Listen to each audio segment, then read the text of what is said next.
சென்னை தியாகராய நகரில் தீ விபத்துக்குள்ளான சென்னை சில்க்ஸ் கட்டிடத்தை இடிக்கும் பணியின் போது தொழிலாளர் ஒருவர் பரிதாபமாக உயிரிழந்தார். தியாகராய நகரில் உள்ள சென்னை சில்க்ஸ் கட்டிடத்தில் கடந்த மாதம் தீ விபத்து ஏற்பட்டது. இதில் சென்னை சில்க்ஸ் கட்டிடம் முழுமையாக சேதமடைந்ததால் கட்டிடத்தை இடிக்கும் பணி தொடர்ந்து நடைபெற்று வருகிறது. இந்நிலையில் திடீரென இடிபாடுகள் சரிந்து ஜாக்கட்டர் இயந்திரத்தை இயக்கிக் கொண்டிருந்த சரத்குமார் என்பவர் சம்பவ இடத்திலேயே உயிரிழந்தார். இதனையடுத்து சரத்குமாரின் உடல் பிரேத பரிசோதனைக்காக ராயப்பேட்டை அரசு மருத்துவமனைக்கு அனுப்பி வைக்கப்பட்டது. கோவிந்தன் என்ற உதவியாளர் காயமுற்று மருத்துவமனையில் சேர்க்கப்பட்டுள்ளார்.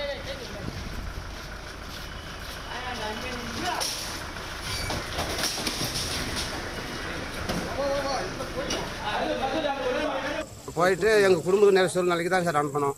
ஆப்ரேட்டர் சார் 2 பசங்களும் அதெல்லாம் ஃபோன் போட்டு பயன் சொன்னாங்க சார். அப்படி அதனால தான் எங்களுக்கு ஒன்றும் தெரியலைங்க சார். எங்கே போகிறது எங்கே வரதுன்னு தெரியாது சார். அது அரசாங்கம் தான் சார் எங்களை பார்த்து ஏதோ ஒன்று செஞ்சு தரணும் சார். நாங்கள் கூலி வேலை சார் செய்கிறது. எங்கள் பசங்க சம்பாதிச்சா சார் எங்களுக்கு சாப்பாடு.